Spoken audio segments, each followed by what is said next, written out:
নমস্কার গাইস, সবিতা কুমারী কিচেনে রান্না হবে তরি, ছোলে তরি, কালো চানা। এখন তেলটা গরম হয়ে গেছে, জিরাটা দেবো,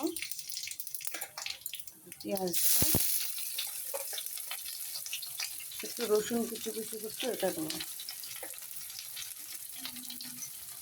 দেবো কাঁচা লঙ্কা, এখানে দেবো শুকনো মশলা, জিরা পাউডার, ধনিয়া পাউডার, লঙ্কার গুঁড়া, হলুদ, নুন, দেবো টমেটো, দেবো তরি, দেবো কালো ছোলাটা,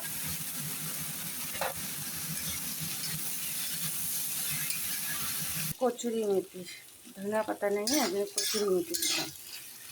হয়ে গেছে সবজি, গরম মশলা দিয়ে বানিয়ে দেবো। সবজি হয়ে গেছে। ভিডিওটা কেমন লাগলো ফলো করো, লাইক করো।